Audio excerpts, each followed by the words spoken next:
السلام علیکم دوستو، آپ کا خوش آمدید ہے ایک اور ویڈیو میں۔ جس آدمی کے پاس کتاب ہے وہ اکیلا نہیں ہے۔ اکیلا شخص وہ ہے جس کے پاس ذہنی مشغولیت کے لیے کچھ نہ ہو۔ کتاب آدمی کو بہترین ذہنی مشغولیت دے دیتی ہے۔ پھر جو آدمی کتاب پڑھے وہ اکیلا کیسا رہے گا؟ کتاب کیا ہے؟ وہ صاحب کتاب کے مطالعہ اور تجربہ کا نچوڑ ہے۔ ہر کتاب گویا ایک خاموش آدمی ہے۔ جب ہم کتاب پڑھتے ہیں تو گویا ہم کسی آدمی کے ساتھ خیالات کے تبادلے میں مصروف ہوتے ہیں۔ ایک کتاب پڑھنا ایک آدمی کی ہم نشینی ہے اور بہت سی کتابیں پڑھنا بہت سے آدمیوں کی ہم نشینی۔ ایک آدمی محدود مدت تک زندگی گزار کر اس دنیا سے چلا جاتا ہے۔ اگر کتاب کا طریقہ نہ ہو تو گزرے ہوئے آدمیوں کے بارے میں جاننا چاہیے لیے ناممکن ہو جائے، مگر کتاب کی صورت میں آدمی کے بعد بھی اس کا ریکارڈ موجود رہتا ہے۔ کتاب کے ذریعے یہ ممکن ہو جاتا ہے کہ آپ ایک مقام پر رہ کر ساری دنیا کے لوگوں سے مل سکیں۔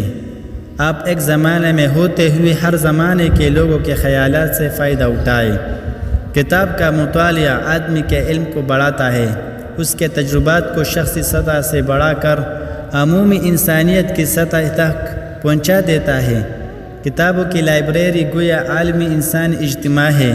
اس اجتماع گاہ میں داخل ہو کر آپ کسی بھی وقت کسی بھی آدمی کی بات سن سکتے ہیں، کسی بھی جگہ کسی بھی آدمی سے ملاقات کر سکتے ہیں۔ کتاب کے طریقے نے اس بات کو ممکن بنا دیا ہے کہ آپ سفر کیے بغیر دوسروں سے واقفیت حاصل کریں اور اسی طرح خود اپنے سے دوسروں کو واقف کرائیں۔ ملاقات کا سب سے بڑا کمرہ وہ ہے جہاں کتابیں ہوں۔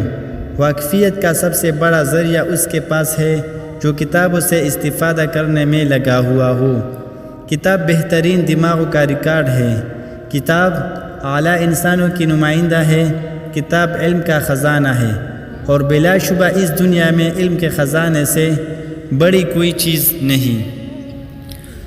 اگر آپ لوگوں کو یہ ویڈیو پسند آئی ہے تو اس کو لائک کریں اور دوستوں کے ساتھ شیئر کریں، اور ایسی دلچسپ اور انفارمیٹو ویڈیوز کو دیکھنے کے لیے اس چینل کو سبسکرائب کریں۔ اللہ حافظ۔